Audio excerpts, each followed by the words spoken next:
My entitled parent put me into debt to buy a car for her spoiled second child. Yes, you listened to that correctly. This story might sound outrageous, but it's my reality, a painful, humiliating, and scarring reality that still haunts me today.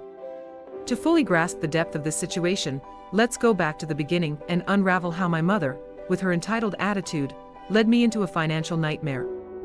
Growing up, I always knew my mother had a controlling and entitled personality. She had an uncanny ability to manipulate situations to suit her needs, often at the expense of those around her. Communication with her was like talking to a brick wall. She was uninterested in anyone else's perspective. As a child, it was her way or the highway, and this mindset only intensified as I grew older. In our household, my younger sister was the golden child. My mother doted on her, often showering her with gifts and affection, while my needs were either ignored or met with resistance. This favoritism became painfully obvious over the years, creating a rift between my sister and me. Despite my efforts to bond with her, the special treatment she received from our mother set her apart in ways I couldn't bridge.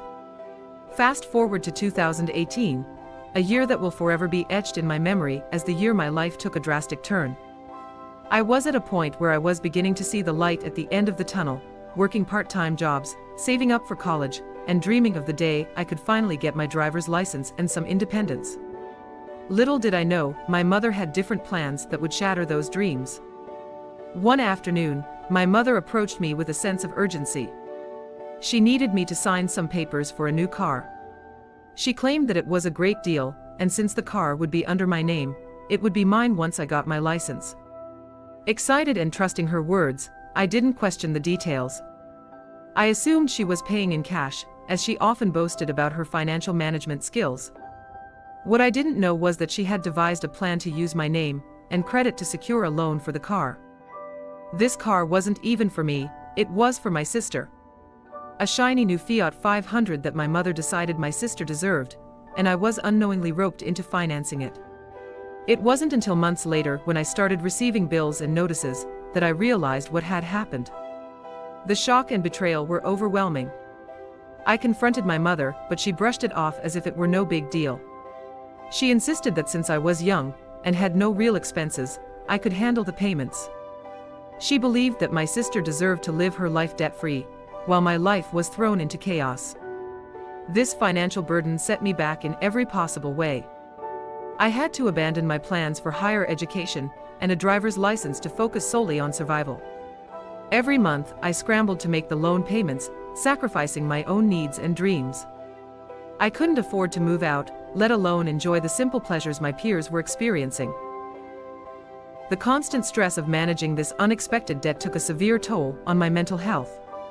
I developed anxiety and depression, struggling to see any way out of this mess. My mother's actions had not only trapped me financially, but had also isolated me emotionally. No one I knew had gone through something similar, and it felt like a lonely, alienating experience. The most terrifying aspect of this ordeal was dealing with debt collectors. Their calls were relentless, and their threats only deepened my anxiety. Some were compassionate, understanding the predicament I was in, while others were ruthless, exacerbating my PTSD.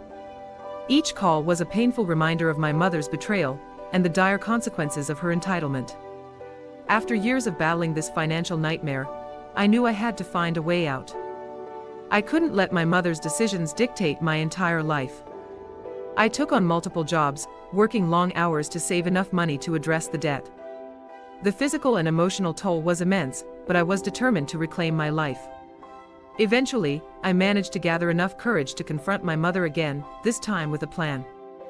I demanded that she sell the car and use the proceeds to pay off the remaining loan. It was a bitter and humiliating process, but it was the only way to free myself from the financial chains she had placed on me. The day the car was sold and the loan was paid off, it felt like a massive weight had been lifted off my shoulders. For the first time in years, I could breathe a sigh of relief. However, the scars from this experience remain. The betrayal, the lost opportunities, and the mental anguish have left an indelible mark on me. While I have resolved the financial aspect of this ordeal, the emotional scars are still very much present.